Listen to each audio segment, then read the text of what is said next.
Alrighty. This is unbelievable. I am live again.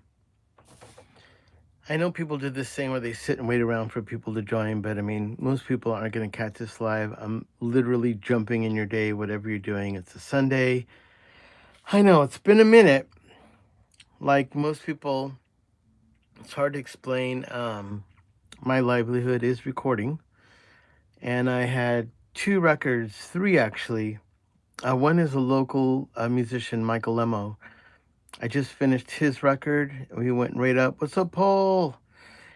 And Michael Lemo's record is one of those records that comes around every few years, and it's just fucking incredible. So Michael hit me up about tracking a record, and I dived into that. Um, Another local band I had to finish up was called Werewolf Etiquette. I had to finish up them. Another record mixing, thank you. Another record mixing was a local band called Big Store. I'm not done. I still have to do edits on them tonight, this evening. So, and then in the meantime, if you haven't seen me, a lot of times it's kind of like self regulating. If I go on here every day and I tell everyone, hey man, I want to make some mics, da da da da, I get overloaded. And you should always think about what you wish for. So, of all the microphones that I made that run of, hey, I'm going to help you out, they all came in, and including you, Paul. I got a big old batch from you. Most of yours are done. And Chaz and another Chaz. I couldn't believe I met two Chazes. They both sent in their mics. Um, and a lot of them were custom painted, so it just took time. The weather in LA wasn't that great, and it took a little bit longer for some of those paints to set in. So yeah, it was just a long row of good stuff. I mean, I am grateful that people want me to do their mics. And every mic takes about 4 hours. So if I get about 25 mics in, if you do the math, 4 hours each one, Jesus. So, anyways, but the good news is we're going to Paul. We're not far from getting this wrapped up, and I'm having one issue with one of the mics, Paul. And I just want to. I'm not going to call. I'm not going to film the towel on it yet. I've just got to work on it a little bit longer and redo it again. There's something very small that's happening that's not sounding right to me, and I just got to get it right. And they're all going in that Pelican case, so I've got to make sure that everything's killer.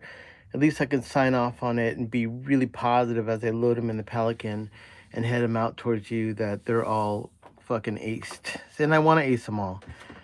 But beyond that, yeah, I just been a lot of stuff going on in my life. Some of it is, kind of nobody's business except being a human being living on this earth.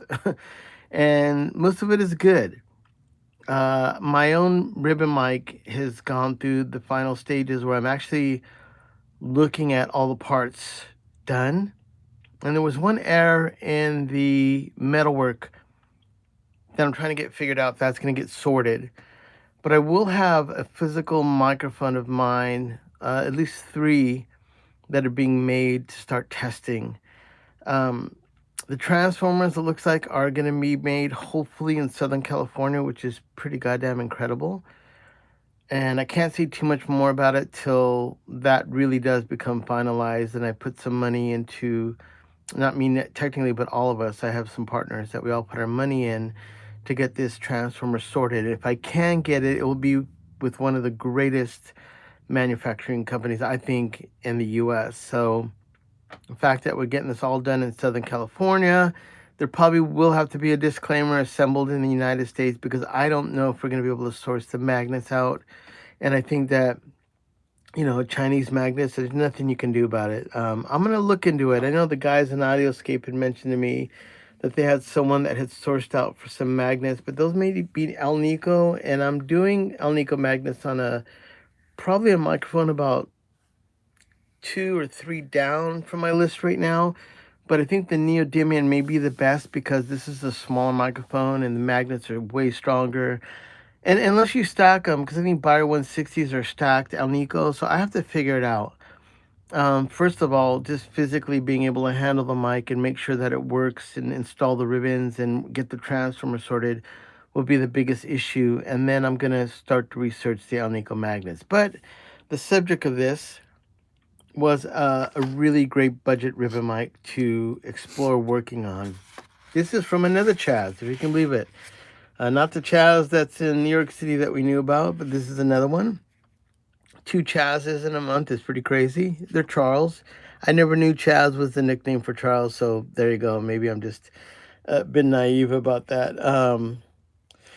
Yeah, I know. Thank you, Paul. The studio time is crazy.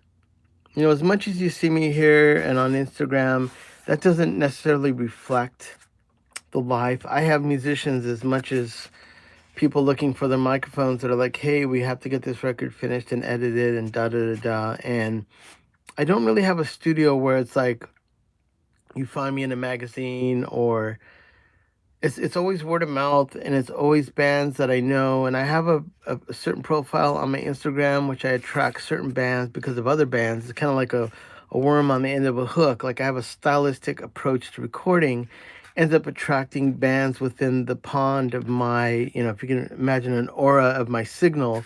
It's pretty much limited to only the people that have my Instagram, and for you all to see my YouTube, for you all to hear the bands I'm working with. Even my band that plays at the beginning of some of the Manny mic lockers is definitely indie, punk, shoegazer, whatever you say. I have a style.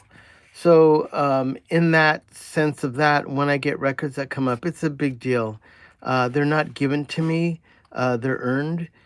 And once again, I feel like when I do really high quality work in the studio, that brings me closer to bring something to you and have a little bit more of an expertise, like even regarding ribbon mics. Excuse me. The record I just did with Michael Lemo, and the previous record, all the guitars were done with OGMCs, which are my ribbon mic company, and the ribbons I'm putting in this mic. So I'm super proud of these records. And once again, it's just like, that's why I haven't done too many of these lately, because I just don't want to overload myself with a lot of microphones that come in and I can't get them done. And that's the worst scenario when you have people. I've had a few people kind of, I'm not complaining. They just sent me little snarky remarks, and it's really disappointing. But the pressure's on me to get it done, and I have to get it done. I've so far have not had any disappointing customers except for one guy years ago that wanted a custom ribbon from me, and I got him one. And then he goes, hey, you know what? I don't really like it, and I was like, okay. And then he sent it back to me, and it was just destroyed, where he had opened it up, ripped up the ribbon, wanted to find out what I was doing, destroyed the microphone, and had already opted for me to give him his money back. And I did, of course. And that was the only scenario of that happening. What's up, everyone? But yeah, so trying my best to stay on point. My friend Keith brought in some microphones I just finished. Keith was a band. If you can look up on, I think you can find it here in YouTube. It's a band called Virginia Reed. The song is called What I Learned from Being Shot. Yeah, that's the name of the song. It's so fucking sick. But anyways, Keith brought his ribbons in. So not that he jumped the course or jumped the line. He's a dear friend. He's a social worker in Los Angeles, deals with people that have mental health and all these problems. And the guy just wants to play guitar. So I just told him, yeah, man, I'll hook you up. And he did. It was fucking cool. What's up, Jay? Whew. Anyways, so I've had a little bit of chocolate, and I got my Pellegrino going on. Joey, what the fuck? Everybody's here. Hold on.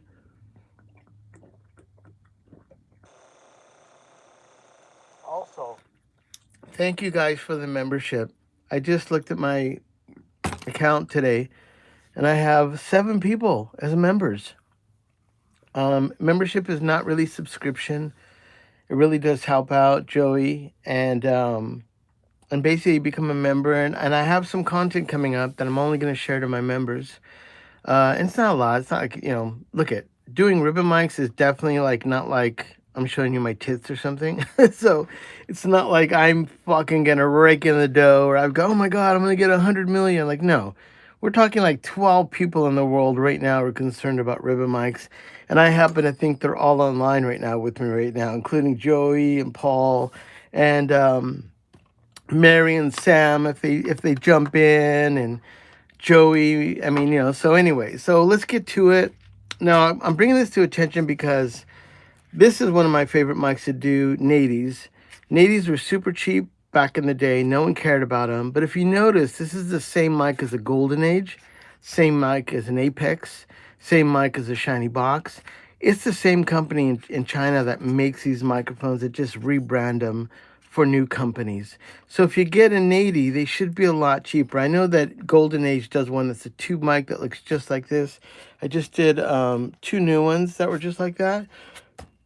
But I have not looked inside this one. I did the screws on the outside to see if I can get easier access. I won't bore you with that. Oh, shoot.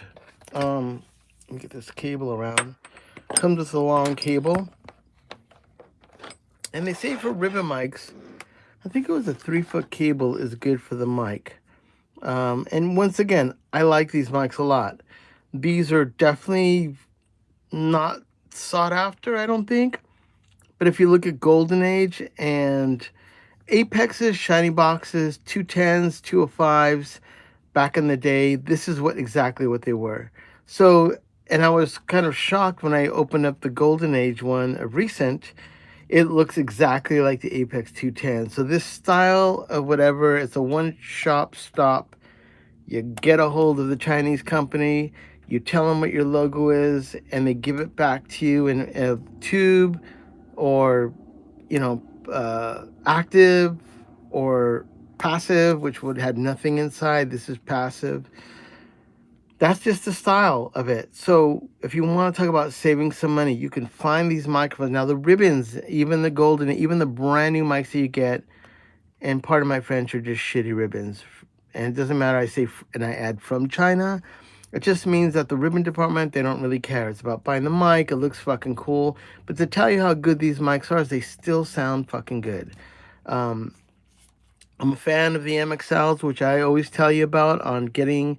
These are basically Cascades. These are basically Pinnacles. These are basically Golden Age. They're all the same mics.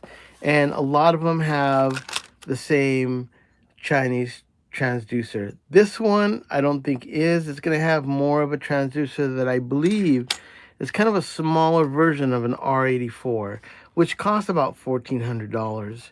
And the difference about an R84 than an 80 will absolutely be in the ribbon department. And the ribbon department is what I focus on. So it's almost like when you hear people buying a cheap condenser.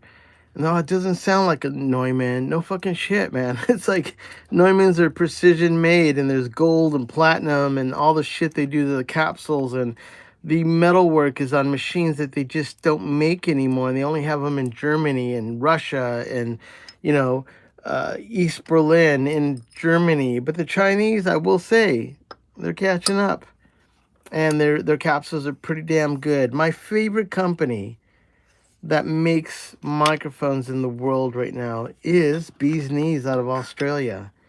If you go to Bee's Knees website, you could probably find any kind of mic that you want that'll be super affordable. Any part for the mic that you want. They make amazing capsules. Like if you had a Sony C37, a condenser, and like the capsule's bad, they probably have something in their catalog that can do that. Or you can write them, and they'll get back to you, and they may even make some custom shit for you. So yeah, so Bee's Knees. But what I was coming to the whole thing started is that it's always a capsule. So if you get a condenser and it's great and the capsule is made well, then you're good. I did have one. Is this one? Hold on a second. I did have the bolts for this. Are they available? Hold on.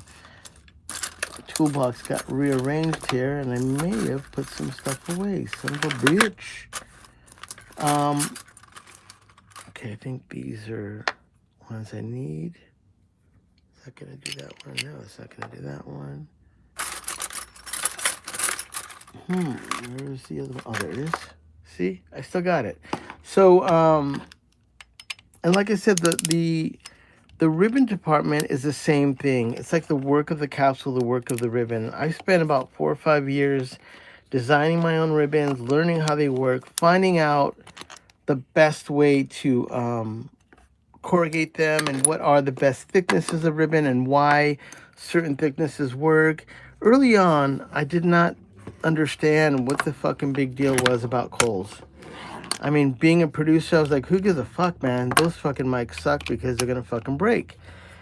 A little naive to understanding sounds, but as I came to appreciate the sound of the Coles microphones, which cost about $3,000 for a pair, I realized that I was a little bit naive about what the thinnest ribbon in the world, which is 0.6 or 0.06, I can't remember which one it is, pretty much is like putting air inside of a microphone and it tears easily.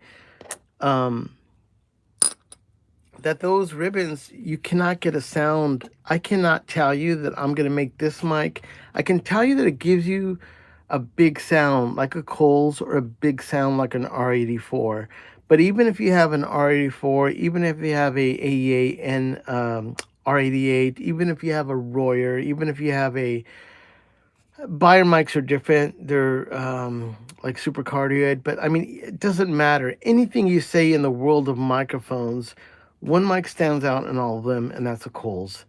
And I really truly believe now, after repairing them, that they're very unique in the way they sound, and you kind of have to use that thin ribbon. Like, I thought for one time, oh, you'll just put a super, a 1.8 or 2.5 ribbon in one of the Coles, and now you have a durable Coles. Yeah, that's true. And it will have a sound similar to Coles. But because that ribbon is so thin and the way it moves around, it will not sound like the way it was designed to sound like. And that was my purity feelings about that. I never felt that before. I was kind of like, fuck Coles, they're going to break, they're too expensive. And now that I've worked on them and actually have now spent about 3 years trying to replace the ribbons in them, now that I can, and you can find them here on YouTube, I do replace them with the 0.6 ribbon. I now appreciate them because of my knowledge of understanding ribbons and how they work. So the fact that I can do Coles all the way up to Buyer 160s, 130s, 260s, 500s, all the AEAs, all the Royers, some rare telefucking mics, all the way to Reslows, which are the Beatles mics. They all are kind of like your kids. There's blondes, redheads, short, small, fat, skinny. They all do their own thing.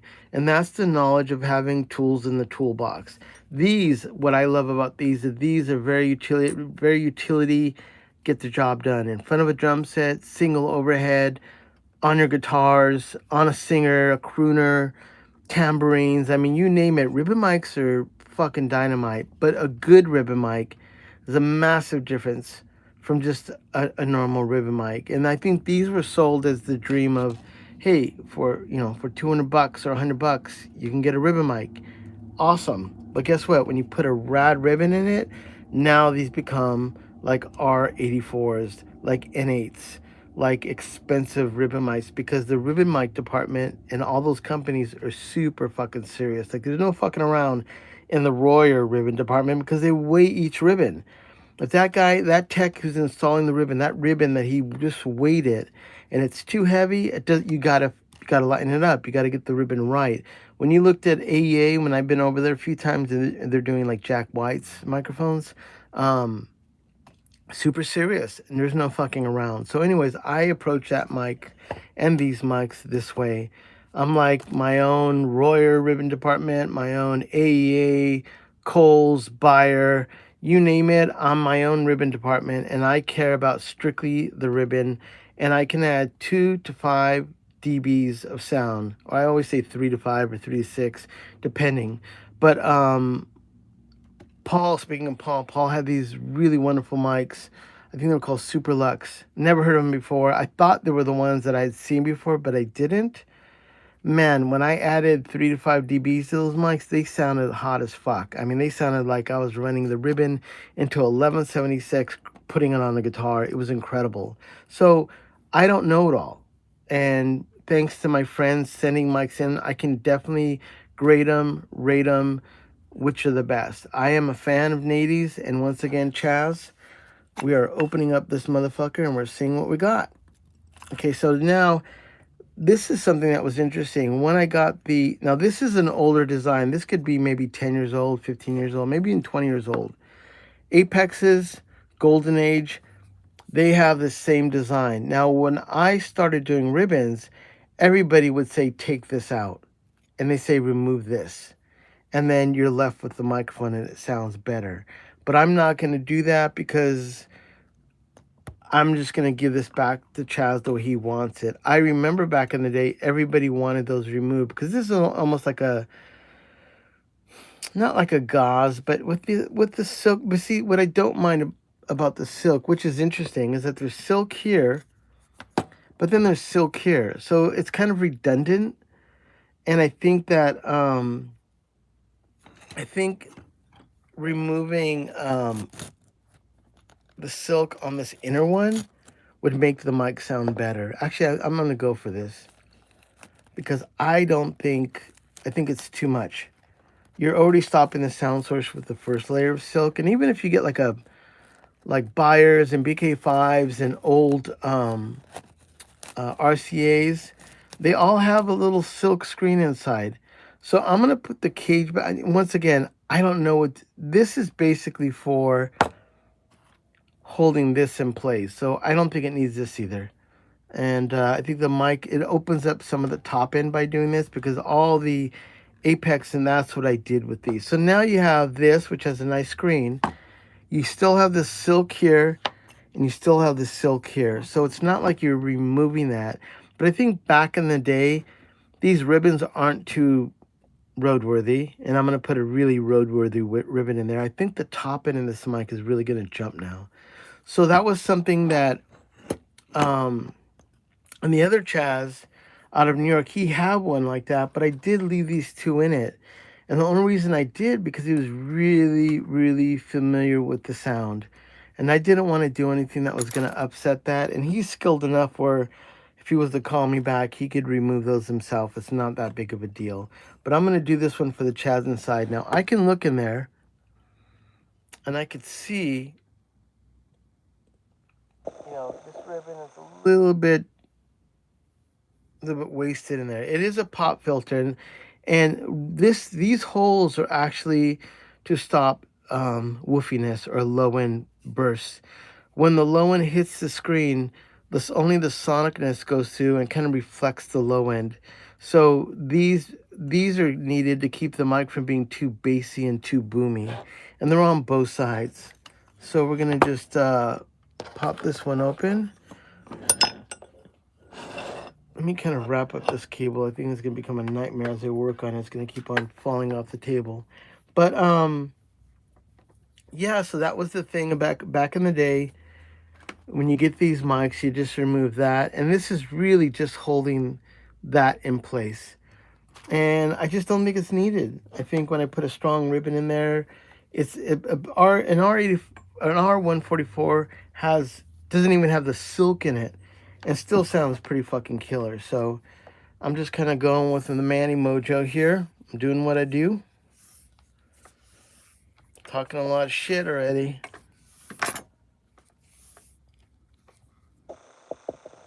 Second here.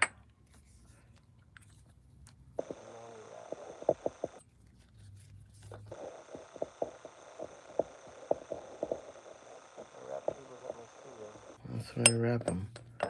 Put a little knot within the wrap. I just want to keep this on the table. It's getting a little crazy, and I've already dropped some F-bombs. Getting fucking crazy. Okay, now this.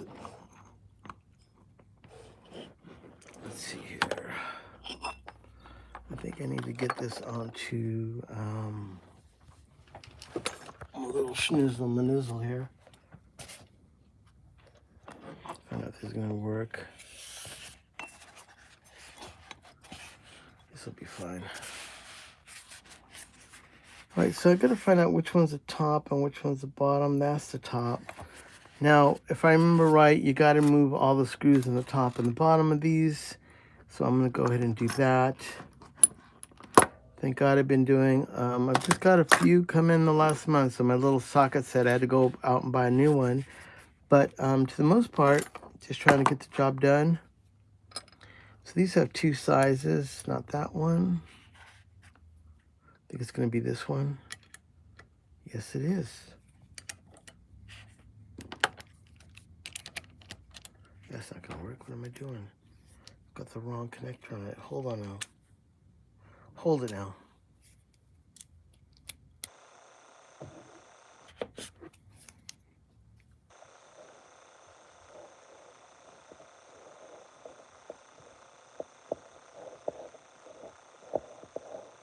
So I can't remember if I think I have to remove both sides of this.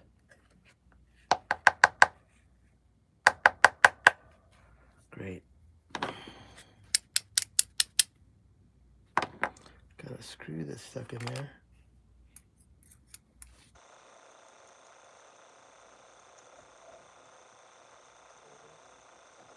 I'm live on YouTube, Screw. Are you telling me you're causing me some problems?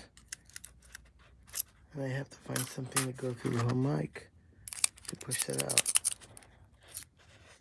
Really? There it goes. Thank you. And, what's I saying? A lot of stuff, man. You know, I'm a producer and an engineer. And with modern technology, I see a lot of people just selling things that are just like, you know, and it sounds so lame to say, you know, when I grew up or when back in the day. But I love microphones. I love engineering. I love capturing great sounds. And when you tell people now, like, you know, you don't need to get that great sound anymore because you can get a sample or something like that, it's just really disappointing. I can't tell you on how, like, my friends do tutorials and they're like, oh, you don't need to do that. Just get this app and your problems are going to be solved. And then, like, I watch the tutorial because I'm like, oh, cool, well, let's just see what this is. And it's, like, fucking terrible. I'm like, oh, my God. And the whole thing is to save you time when you're mixing to add in samples. When you're not even telling the guy, like, hey, maybe if you use a better tuning of a drum, maybe buy a better drum set. And also what they don't say, too, is that it's in your hands. You know, all the great drummers of the world, their sounds were in their hands. I had a drum set up. My drum set's fucking sick. I had a drummer come in, Jeff Haba, who's fucking incredible.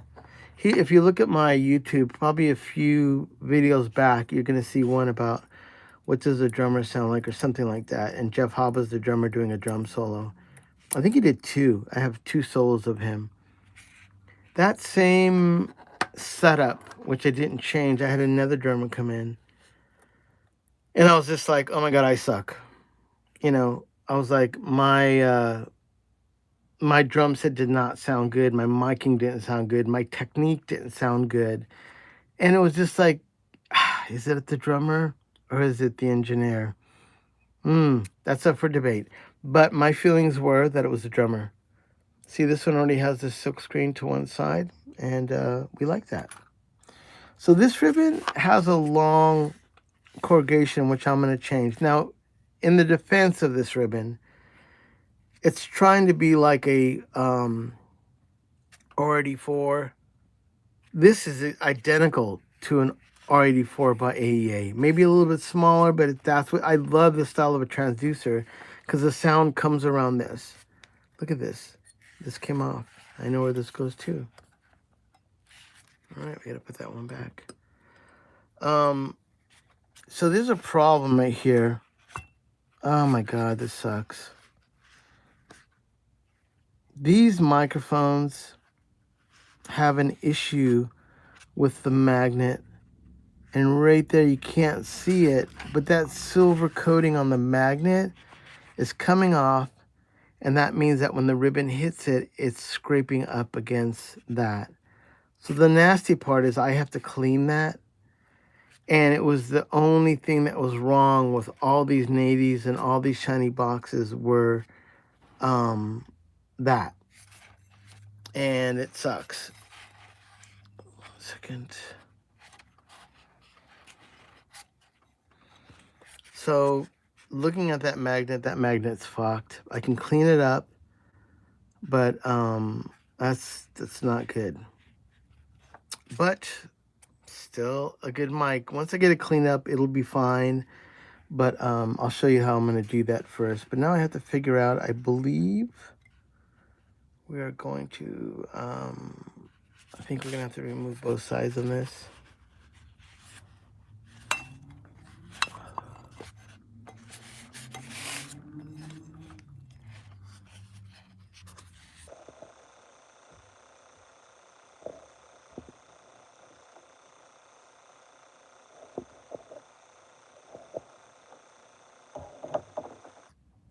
I'm talking shit already.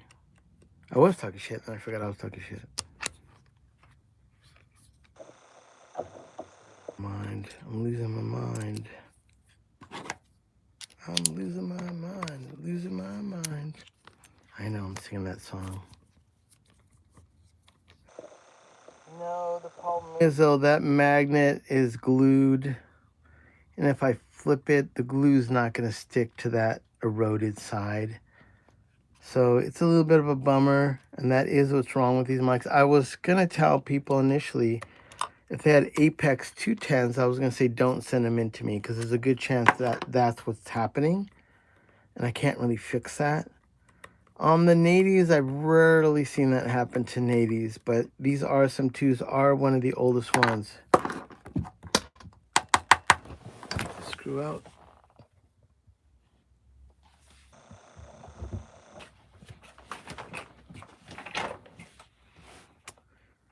Okay.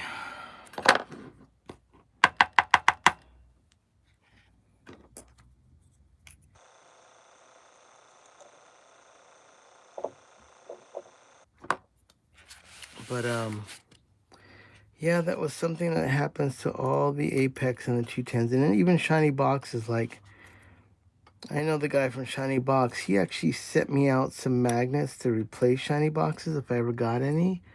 But the truth is, I'm not accepting any. So I didn't want to deal with that.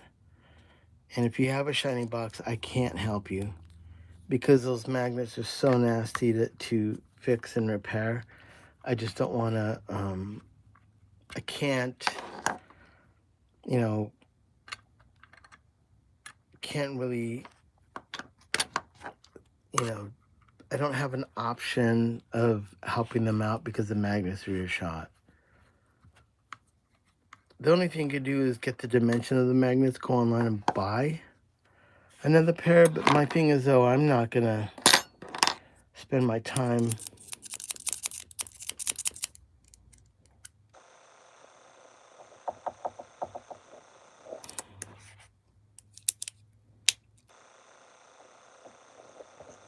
get stuck inside.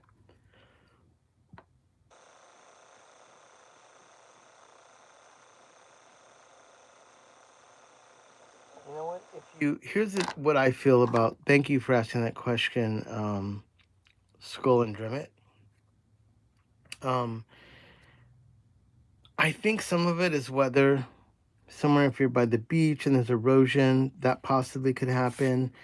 My other feeling is that year that these were made, the design of the magnets and whatever it was they coated the magnets were just fails after time. And that's not necessarily, hold on a second, I gotta think about something really quick. Actually,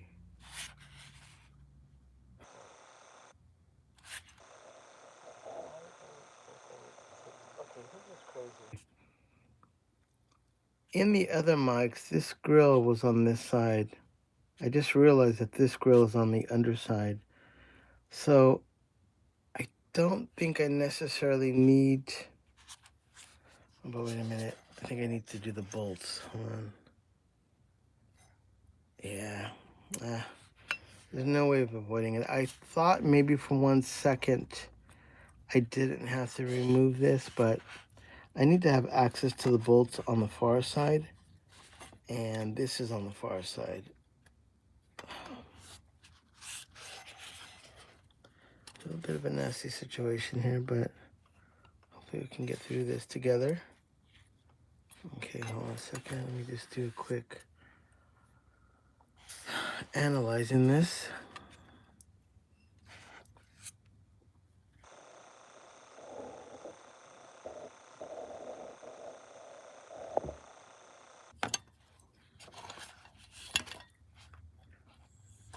All right.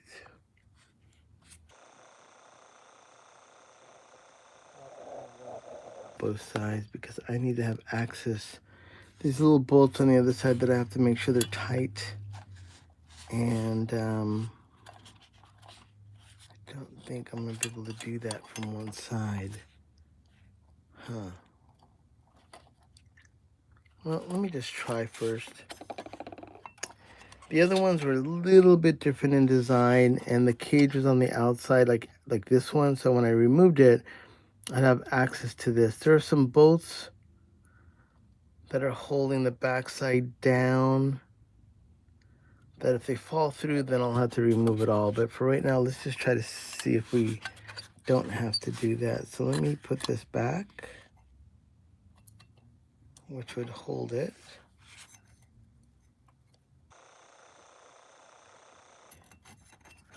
And let me put these screws back that I had off that.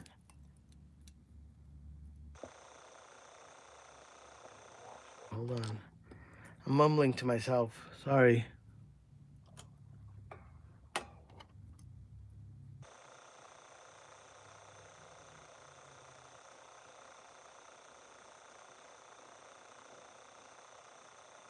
You know, I'm the one that opened. I'm the one that did a live video without fucking really looking at this. I'm like, what? Oh my god, this is not an easy one. Then what the fuck am I doing if I can't fucking work on any mic? Like, I can't tell you that I kick ass and then I get to this and I'm like, oh, I don't like it. Sorry, what the fuck you talking about helping people out and making their ribbons sound better if you don't want to, you know, get a little dirty. When I get into that magnet, it's going to be a fucking mess, but not more of a mess than me just trying to get this fucking screw on. Come on, motherfucker. Just go on for daddy. Daddy needs you to go on to keep you in place so you don't fucking annoy me when I'm trying to, like, work on the other side of the mic. Normal sharing, I'm actually talking to the microphone. Maybe that's part of my mental illness. Operating with me, you motherfucker. Hold on. There you go. Thank you.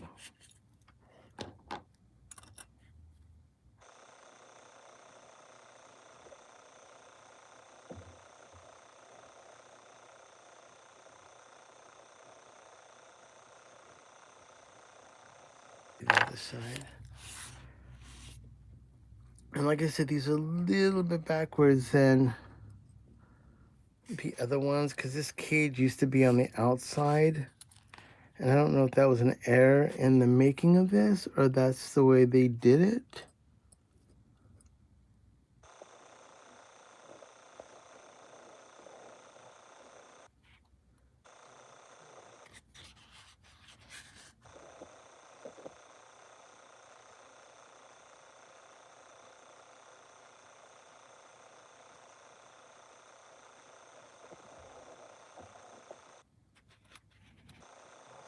Two different sizes, which is weird.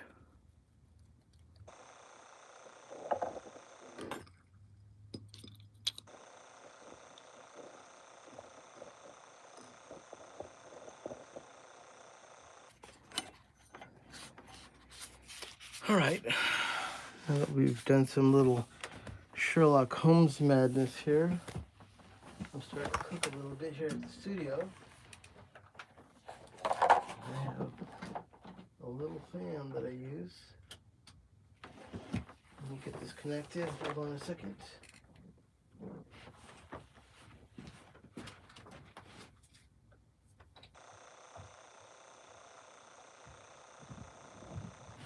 Make sure that the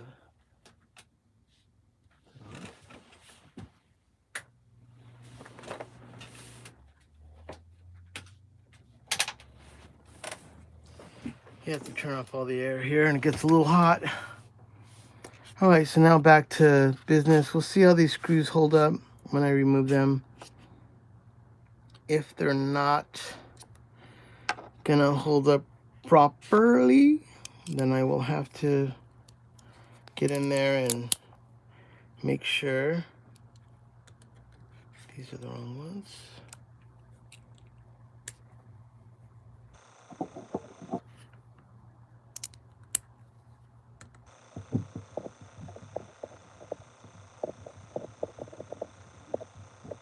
What I'm basically gonna do here is I'm changing the ribbon out,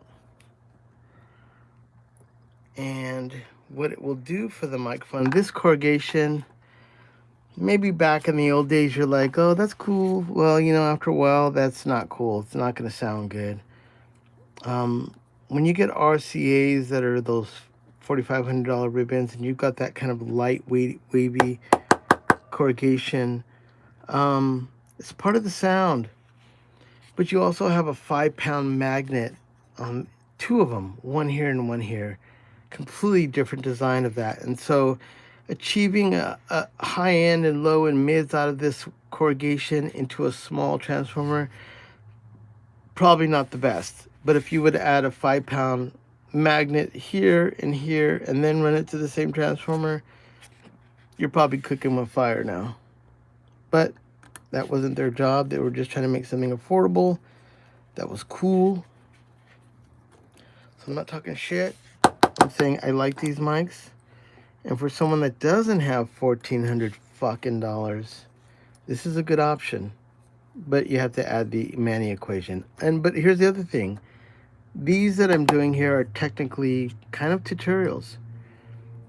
And if you want to say, fuck that dude, I can do this myself, then fucking do it. Get at it. Go do it. Go ahead and try to corrugate some ribbons and experiment and, you know, own it. I'm not saying like what I'm doing here is like black magic or only I can do this. Never ever have I ever said that. As a matter of fact, I was always bummed when I started in my tutorials. I will say I'm probably the only person in the world of YouTube.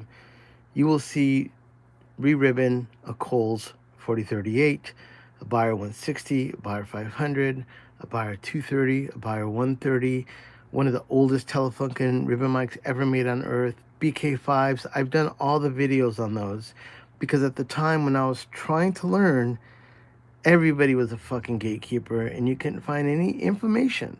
So if I am babbling here and I am talking some shit, it was just basically because when I was starting, I had a difficult time getting any knowledge on it. Matter of fact, I had a friend that worked at a big company, and I said, and this is when I first, I didn't even know I had no idea about the process here.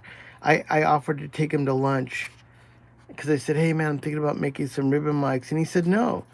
He goes, you know, I just want to let you know, I think that's a I don't know, it was a contradiction or whatever it was. I was like, what the fuck are you talking? I'm like, I literally don't even know what this is made out of. I was literally going to ask him. So it's a magnet. So it's stainless steel.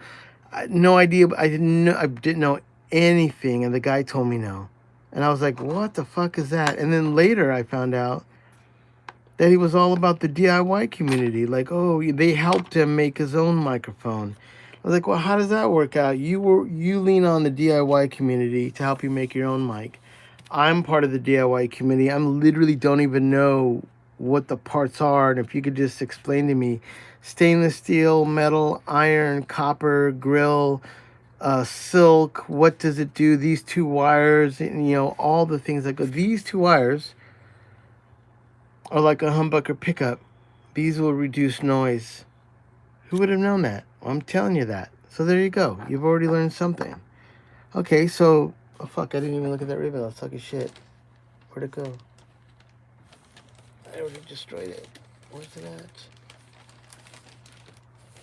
Here it is. Is this it? No, that's not it. Ah, fuck. I was going to talk about the ribbon. Anyways, so right here, you can see it's buckled up. And it doesn't look like the other side's happening, but it's happening on that side. So what I'm going to do is this right here. Hold on.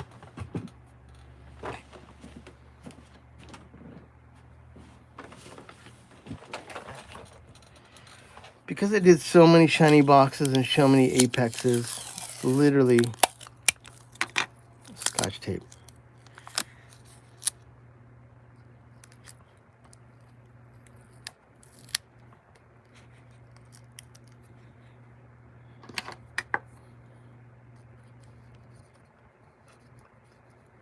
So I'm putting the Scotch tape on the inside of this.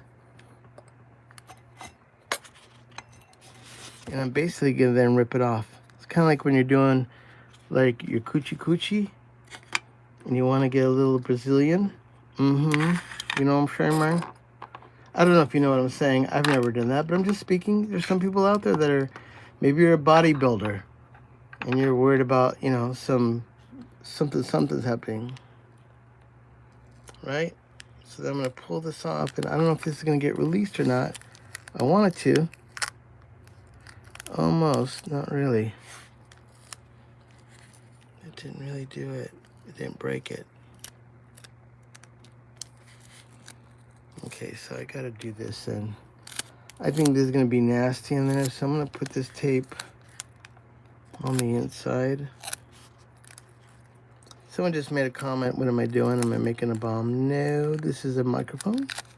It's a ribbon microphone, I'm sorry to say. I know, cut the red wire. That's funny. Okay, come on, just fucking.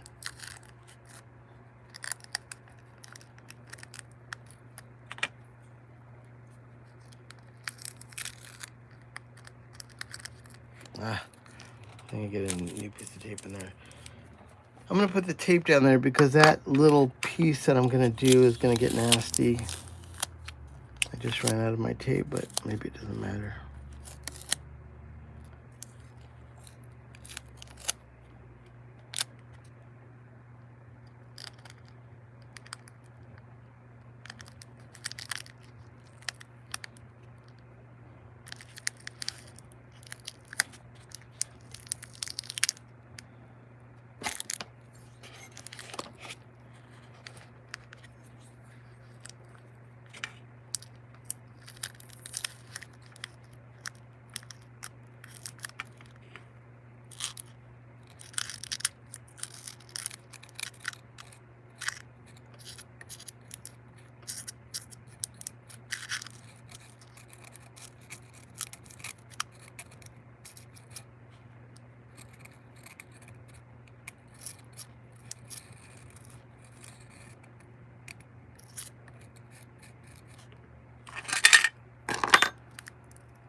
You can see all that silver and gunk that came off. That's the magnet. And maybe some little more I gotta remove. Hold on. No, I don't want to. I would use nail polish remover, but I don't want to remove any more. It is part that's keeping the magnetic material. I guess the raw magnet obviously is the raw magnet material is a little nasty to work with, and I think when they coat them, it's just the best for that. So I'm just gonna see if I can.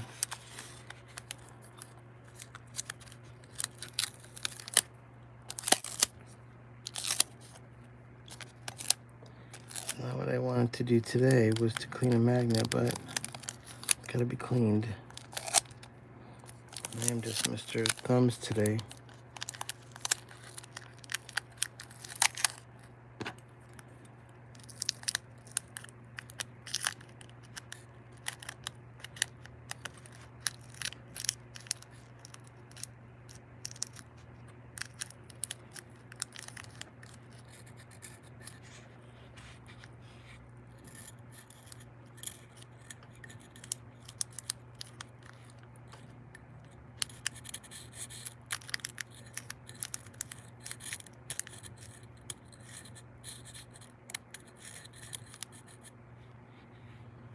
people don't know it, but I think this shit is flammable too. I don't know if I want to make any sparks around this. You don't want to grind or do anything to magnets. I've seen them spark when they hit each other, so I don't know about running metal or aluminum against something that wasn't meant to be, you know, scraped or grinded. So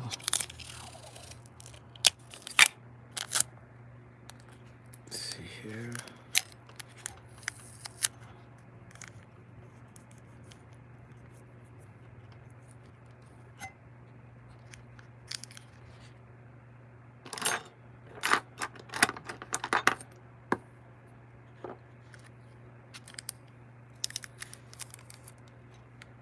So that little stuff you see is some of the magnetic material of the magnet coming off. There's only so much I can do, but as long as I get it where at least it's not folded up anymore, definitely gonna have a few more years of life out of this. The way it was, if I would have left it that way, not too good, because I wouldn't have been able to corrugate the ribbon. I mean, I could have put a ribbon inside it, but it would not have lasted. I'm just making sure that I get at least anything that's kind of dusty from sticking again, or whatever's loose on the magnet that's not, I don't want to have that next to the ribbon. So that is the worst part. And like I said, I haven't seen these. Let's see.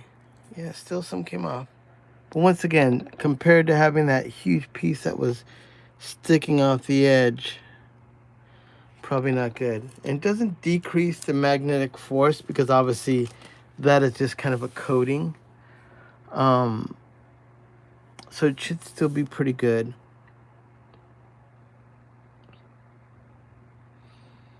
Let's see here. I see a little bit more inside. Let me just, one more time, just make sure that I don't have any more coming up. Okay, come on.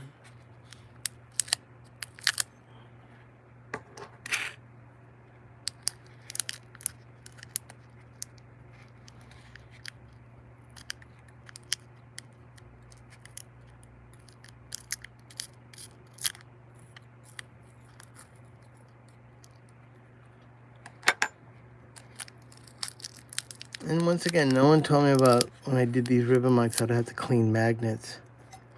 And this whole technique of using the tape to repair it, to keep it so it could still work, that's just getting so many shiny boxes, Apex 210s. And like I said, I haven't seen this happen in any modern mics. And I think something around the early 2000s, whenever these magnets were made, they just had a bad formula. And that just didn't work.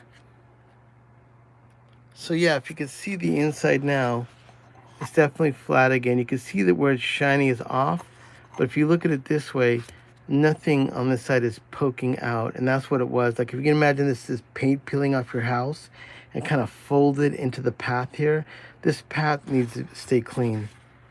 And let's just kind of clean it up. Let me get some alcohol here, see what I can do. Well, thank you all for your patience there. I did not expect that I'd have to do that, but if you look at this as a tutorial and you grab yourself an old mic and you want to re-ribbon it and you open it up and you're like, what the fuck is this? Well, it's called bad technology, bad, you know, you can't complain either, because recording tape, years ago, I would never buy, I would never buy 499 tape because it was bad. It would shred. So even in the recording community, even regarding tape,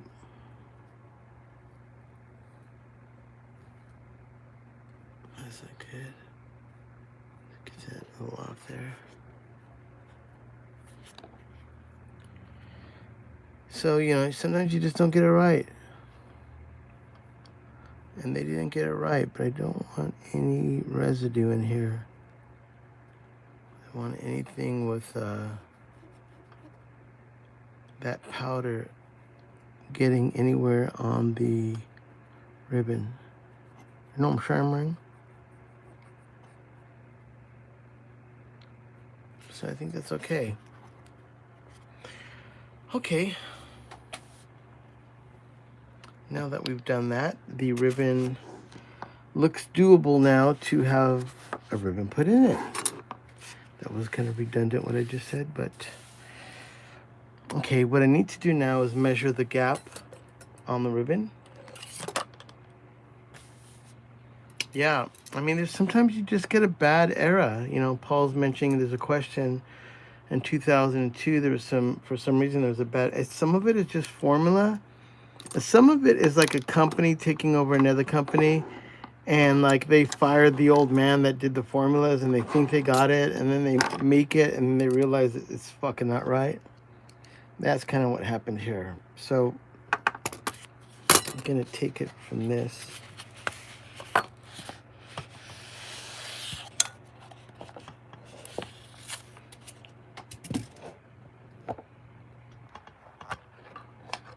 Give me 1 second. Sorry about that little disappearance. I have a buddy of mine that's meeting me at a train station by where I live to pick up a ribbon mic. So it's never ending, just trying to get all these out as fast as I can, but also I can't cut any corners, and I have that, you know, that whole thing of where if it doesn't sound good, it doesn't look good, I can't send it out because I don't want anyone to be unhappy about this. I really want to make sure that these microphones sound as best as it can be, and that's kind of part of my philosophy about when I do this. You have to accept it all. And I haven't been online recently talking about these because I got not just necessarily overloaded. I had a good amount of ribbon mics come in, and I'm finally starting to see it come down to a few now where I can get them done. I can see the end of the tunnel. So I decided to kind of show a little bit more about what I'm doing, and that's what I'm doing. So let me see if I can get the gap of this without ripping the ribbon more.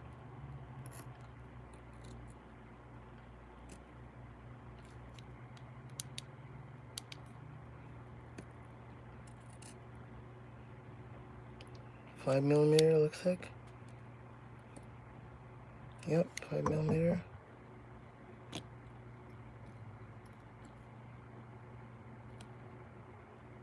Close to 5 millimeter. All right, so 5 millimeter gap, which is pretty good. I will say, this transducer is one of my favorite. It's just fucking, everything sounds good in these. Let me see how many inches is that. I want to say it's going to be 2. Am I wrong? The magnet is 2 inches. The gap is 5 millimeter. So that's a 2 inch gap. Now, 144s are an inch and a half. Some of the cascades are an inch. But for a long ribbon, this is beautiful. I mean, this is almost as pretty as my eyes, I just want to say. There is very few things on earth that are more prettier than my eyes, but this design may be prettier. I'm just saying. I'm just the messenger, you know? So give me 1 second to get this cleaned up and sorted so I can now cut my ribbon. I have to make sure that I don't have any of that dust here. Let me get a napkin, hold on.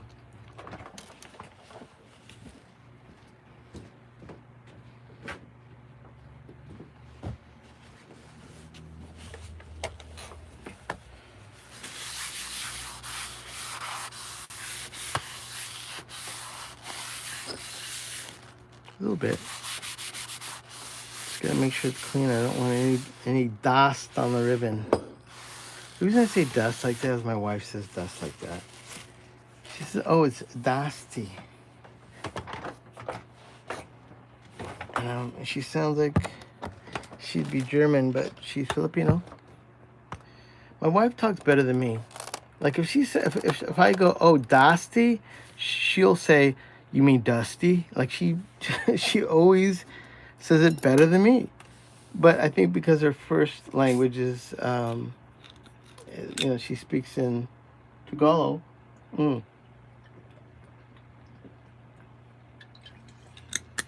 Holy smokes. And like I said, if you like what you're seeing, under the description, you can see little thanks, and you can buy me a Pellegrino. Or you can buy me a cup of coffee.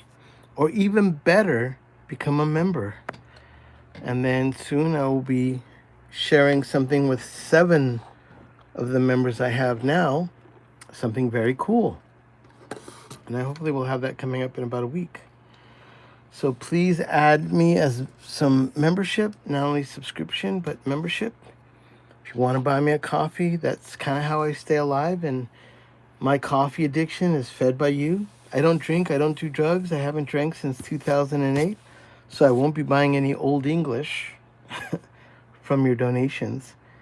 But I am 6 years old, and this is what I do. I'm a music producer. I love doing ribbon mics. I don't know. Am I begging for coffee? Kind of. So, anyways, if you don't like it, move on. Like I said, there's a Pakistani guy that the axle broke, and he's going to cut the axle with a blowtorch, and then with some crude tools, he's going to fix the axle, and the truck will be back on the road. That's what I'm saying, man. When I traveled to China, people thought I was from Pakistani, or I was a Pakistani. And then they would say, no, I would say, what are you? I said, I'm Mexican and Indian, but like American Indian. And they go, oh, yeah, India, no. And so naive, I had no idea, like people, most people know, I guess, Indian is Asian, considered. So when people thought I was from India as well, it still was considered being Asian. And when I went to China and I traveled over there for 2 years, I did not know that because the Indians would come and repair the infrastructure of Singapore. And they were like the Mexicans, but technically they are Asians. See, I may be the only person that didn't know that. So I'm just saying.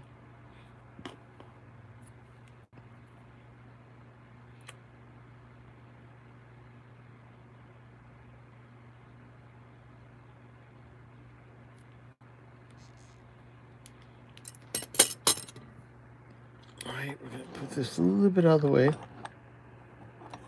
I don't know what's going on right there, but it's just... Holy moly. So I'm really going to do this, huh? I'm really going to cut this live on the air again. I always think it's a good idea when I start doing this, and then when I get into this and I have some problems, I'm just like, motherfucker, why did you go live when you could have done this in the privacy of your own time? You wouldn't be talking shit, potentially saying something racist, like description of your wife's way that she says dust and saying dust. Jesus. Talking shit about people.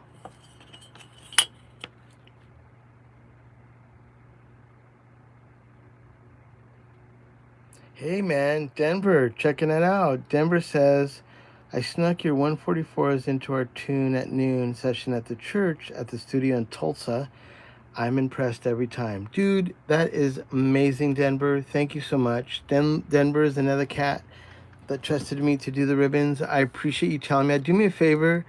Can you text me, or not text, can you tag me and tag Manny's Mic Locker on Instagram, and then my ribbon company, OGMC, Original GravityWave Microphone Company? Just text me, man. I'd love to post that if you have a picture. Or even better yet, man, send me some audio too. I'd love to hear it. See, that made my day. I was just tripping. Why did I go online? I'm complaining like a little bitch. And then Denver comes in and is just like, dude, your shit fucking rocked. And now I'm like, yeah, I'm a stud. I'm not. But that was fucking cool. That actually made my day. See, now I'm in a better mood. Now I'm like, let's kick ass. I can do this. I'm not going to let some fucking microphone beat me down because its magnets are deteriorating as I'm trying to impress someone by my magnets sounding badass, and they're not. But what I need to find is my special pin for magnets. There it is. Thank you, Denver. I appreciate that. Yeah, man, I was hoping you would write me back. And I mean, everybody I send mics to, man, just write me and tell me. I'll be honest with you. I sometimes will hear someone a year later and like, dude, it was incredible. I did this and this. I'm like, dude, tell me at the time. I want to know. I definitely want to know.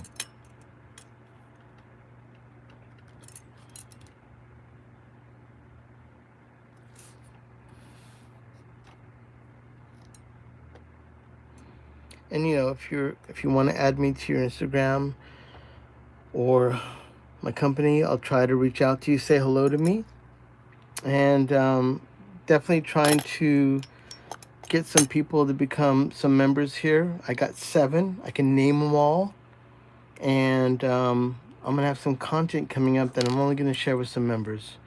Not that it's like some elite club, but I like everybody that's a member. Everybody's super fucking cool. Everybody's at it, working their lives. It doesn't matter what you do, man. Recording is just, what a fucking gift, man. It's a gift. I can't believe I can have someone come in and they play guitar. Like the Lemo, I just did the Lemo record. It sounds fucking unreal.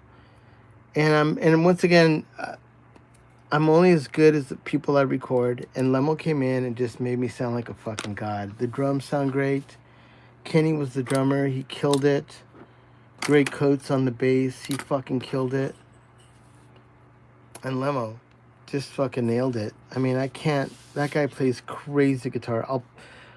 Can I post it? Yeah, I'm going to put, okay, after this live is done, sometime today or maybe tomorrow morning, I'm going to do a tutorial on his guitar. So maybe I'll hold back a bit. In the next week, I'm going to do a tutorial on the guitars that I did for him and using the OGMC microphone. And I'm going to break that down for you, the drums and the guitars. And his guitar tone is just fucking unreal. So I'm just going to cut this.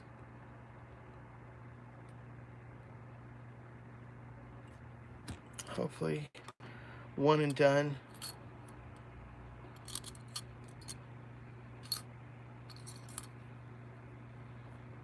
I just lost my nice magnet. You know what?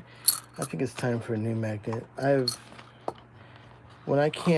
haven't noticed the cutting getting any different, but it's been a few weeks. I've not changed the magnet. I mean the razor blade. And I'm gonna change this razor blade. Now this is the part that's always scary, like don't slice your finger off. Alright. We are good. So all I need to do is I don't need to do anything right now. So this is our new magnet. I'm gonna put a little something on this.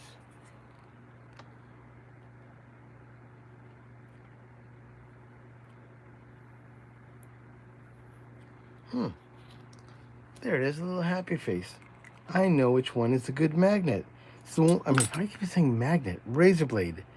I think I'm obsessed with magnet now. Now the magnet deteriorating is bumming me out, but how would I know? How did he know? But we got it done.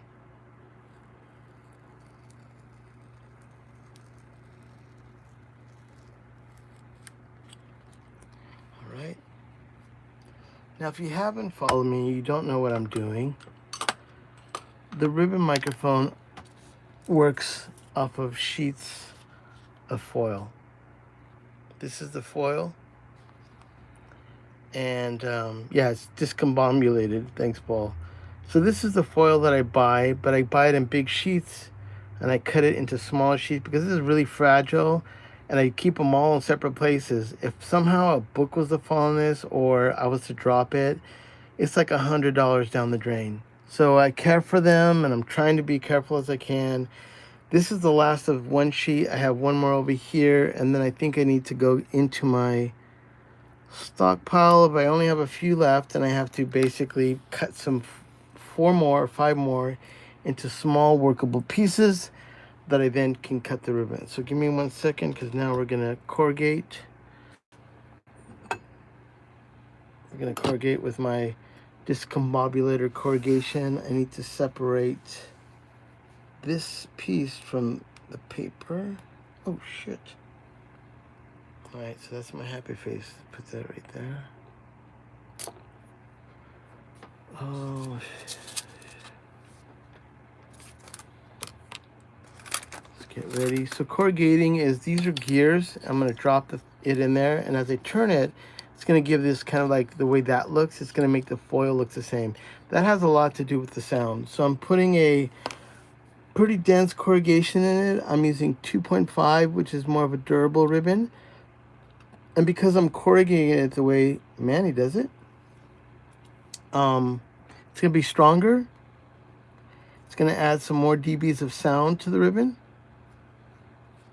It's going to be more resilient, prettier, almost as pretty as my eyes, I will say. And one of the biggest factors is, I think it adds something to the sound. Now, hold on 1 second.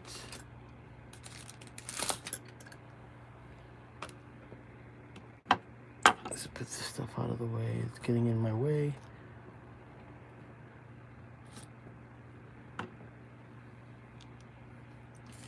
And, you know, and that's part of the deal that I do. You know, people, like I said, that guy that ripped apart my mic, he couldn't figure out what I was doing, so he thought he would see something on the inside. I'm just like, dude, what I'm doing is not that fucking crazy. I've just paid attention, and I've been lucky enough to have worked on almost every ribbon mic that's out there, from SE microphones to Nady's to Byers to Coles to Royers, AEA, Sterling, I mean, Nady, MXL, I mean, you name it, I've done almost every one. And every one I've kind of observed it, and because I have a studio, I've been able to actually hear them. And so when I re-ribbon them, even from the first ones I mean, literally my first mic I did, I nailed it. I was like, what am I fucking doing that's making these ribbons that sound better? And early on, I didn't know. I was just like, well, maybe I'm like the ribbon whisperer guy. Because no, I spent a lot of time cutting the ribbon, measuring the ribbon, corrugating the ribbon. And these are from different gears. These are from something else. And I found them. I screwed them in. That's why they're different color. They're not even made for this. And they're finer than these ones. These are bigger and these are finer. And it just took me about maybe 5 or 6 sets to figure out that these are the ones that I like. And that's just years of doing it. So they sell corrugating little plastic things like this online, probably 12 bucks, 15 bucks. These are okay. Don't get me wrong. I think if you're going to cut ribbons, fuck it, just use those ones. But I corrugate my ribbons without paper. And I know only one guy ever noticed that. And that's the secret right there. Royer does them without paper. So I copied Royer. I saw Royer. I saw the way they did them. I really love the way they're resilient and why Royers last longer. And that's what I incorporated into my ribbon. I'm giving you guys some insight there. So most people would do this. I got to turn off the fan. It's blowing wind at me. Most people would do this and they have to put paper because the ribbon will get destroyed. But my gears, I grinded them down until they can compress and corrugate without paper. And that's why I don't have any paper in the middle of this. Most gears would destroy the ribbon. It's really fragile. So the fact that I can run it through the gears, and you just saw it do that without being destroyed, is part of what I've done for the last 4 or 5 years. And that really is the secret. If you've never noticed that, that's what it is. And it's all about the tension of how I set that up, how I ran tests with it until it finally did what I wanted it to do. And that's where I've settled on. And I didn't know it at the time, but that was something that adds to the durability. Sorry, my chair is bumping up against this. I have to straighten. Now, whenever you get a ribbon, and because I believe this is why when you buy ribbons from China, they're destroyed by the time they arrive, because I think they're so in a hurry to install these, they don't stretch them. If you watch videos from, once again, Royer or AEA, they spend a lot of time not only cutting the ribbon, but stretching the ribbon. And I'm going to stretch the ribbon now. And the way you do it is just literally stretch it. I can feel it, the tension loosen up. I've just taken some of the tension out of it. So now it's a little bit more relaxed. And I think even when you talk about tube mics and capsules, doesn't matter what the metal is. If you distort the metal, there's tension in it. A lot of times you have to bake metal, like when they do cars and they're drilling holes in it, or engines, they have to heat them up. So it takes the stress out and makes sure that it can hold up. That's why I feel like when those are installed into microphones and not stretched like a lot of the Chinese ones, that's why you get them and they're already fucked up because no one stretched them out. You know what I'm sharing, man? Okay, now we gotta get this shit on the road, as they say in France, or the French would say. So I need a Q-tip. And now let's see if we can get this one and done. If I can't get this one and done, I've got to go pick up my wife. And even though I thought I'd give myself enough time to do this, I realized with the cleaning of the magnet, that put me back about a half an hour. And I may not be able to, if this ribbon, I'm been lucky, I've been getting a lot of one and dones, but if I have any problem with that ribbon snagging or a problem with it, I will have to come back for this.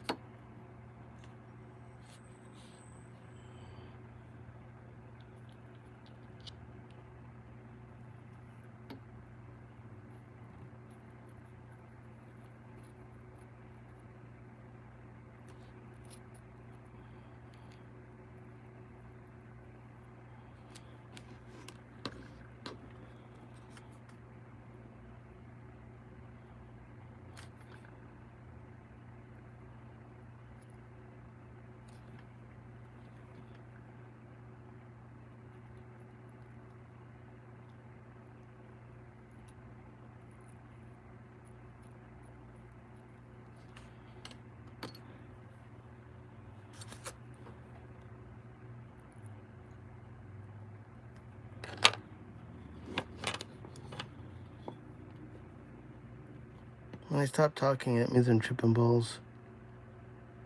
I'm tripping balls right now. I'm like, come on. Just fucking see if you can tell. Even my corrugation is way different than the one that this came with. This is a better corrugation. And this is going to make the mic sound fucking dynamite. Sorry, I didn't mean to talk so close in the mic. It's right in front of my face. Okay.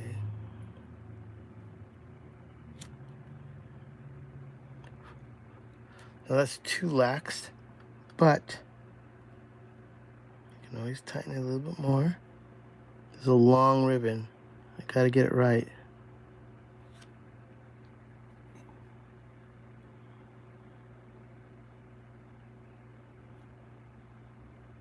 And as I bring it up, you notice I tuck it down and the ribbon goes over the edge. And as I pull it and get more tension out of it, you see me tightening it by just bringing it a little bit over the edge. Now I'm gonna start with that. Now let me check it out in the light to make sure that it's good. Hold on. It's all hanging over everything. Hold on.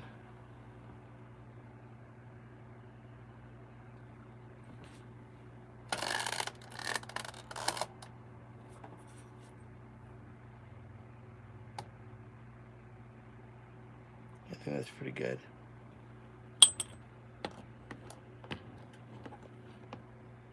So that looks great. That's what the mic's supposed to look like. And if you notice when I showed you when it started, their corrugation was probably like not only half this, but maybe even less than half. So now that I've done this, hold on one second. Hey, forgot to mention, one of the guys sent Phantom Power to the 144 because he thought there was a cloud and survived. Oh, that's so great, man. Yeah, you know what? It is true. Ribbons can survive Phantom Power. When I was at Sound City, their Neve had Phantom Power across the whole board. And Rick Rubin was in there doing Metallica. When I was in there doing the Breeders record, I was there for like 40 days. and we took a break for about 2 weeks, and Metallica was in there, and they had cold ribbon mics all over the studio. That mixing console board has phantom over everything, so I cannot tell you like why it does or why it doesn't, but I know that the ribbons they put in there are really durable, and I think they could withstand it, but it is something I don't recommend. If you blow those ribbons accidentally, you can always send them back to me. It's $30 and you pay for the shipping, and I'll always do them for you. So if it happens by accident, even the first day you get this back, I'll fix them for you. Okay, so I feel good about that. I'm gonna put the first bolt back on, or the first bracket.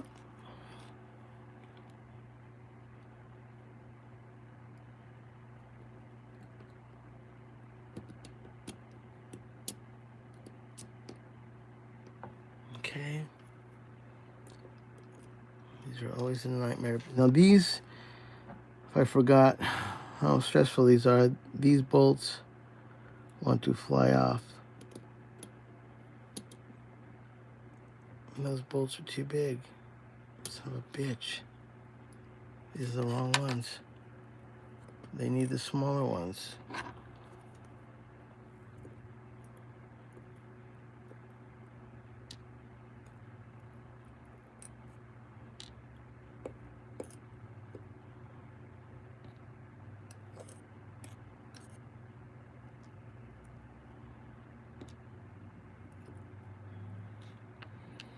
Now I'm not going to put the I'm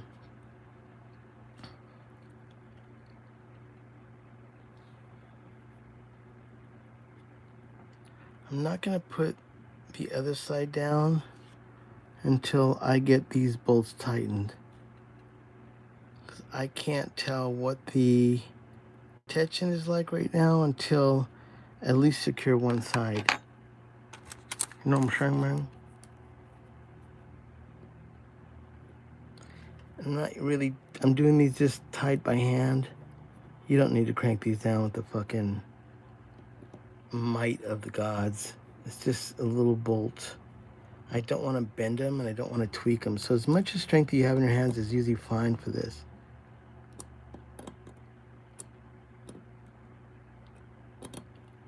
Okay, that looks pretty tight. So now I'm going to blow on the ribbon and see how much tension I have on this if I'm close. I think that's too loose. So I'm going to try to tighten these up a bit.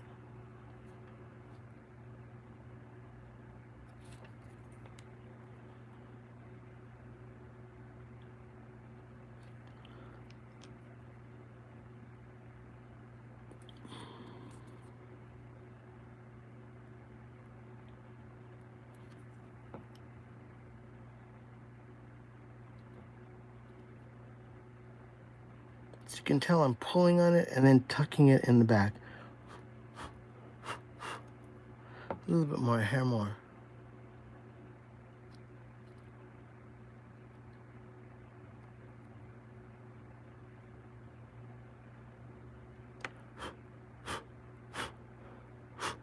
That's good.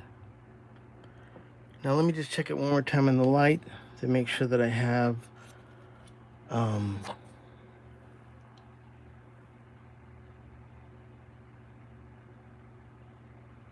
right, that's good.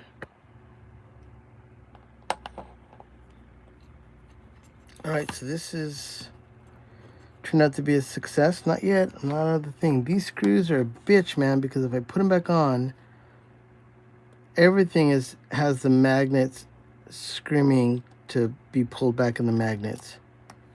So I need to make sure that these bolts don't fly out of my hand, because they're going to go right into the magnet. Shit. I lost that one. Fuck.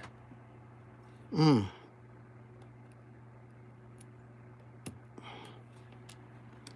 try it again.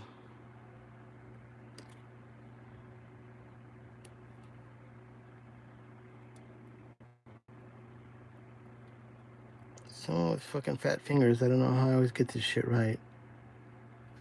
I got big fucking hands like a fucking monkey or a gorilla. I play guitar, so that's okay. Okay, so that's pretty good.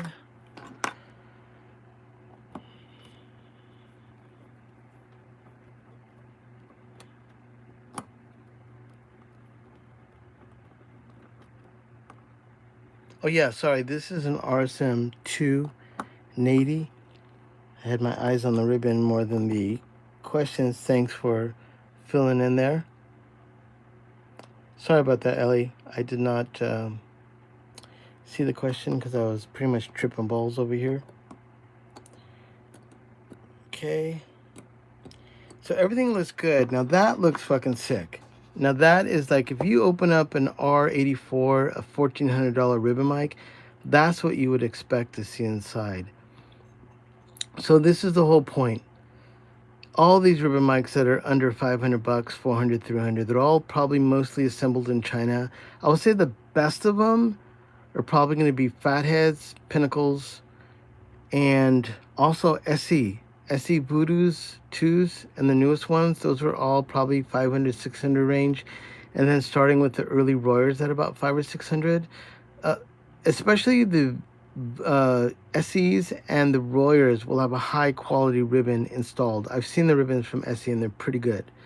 These that are, oh, Paul, come on, man. Paul just sent me a little loot to buy a coffee. Thank you, Paul. Appreciate that, man. And like I said, you can send a thank you and buy me a Pellegrino. If you look in the below the description, I think there's a little thanks icon. But like I said, do me a favor. I'm wrapping this up because I've got to run out to go pick up my wife from work, and I got to meet someone to drop off a ribbon. I'm going to be calling it now. But so you wouldn't miss anything, basically I'm going to put this back on the top.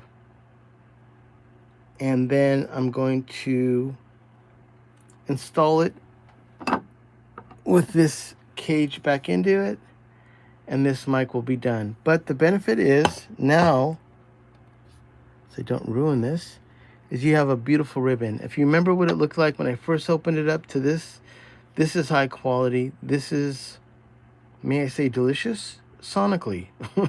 And anyways, thank you all for checking it out. I haven't done these in a while. I've got a backload of a few things I've got to get done. I'll see what I can get done, maybe even back this evening. But beyond that, thank you all for tuning in. Subscribe. You can become a member if you can. Paul, thank you for buying me a coffee. I appreciate that. And we're wrapping it up, man. Thank you so much.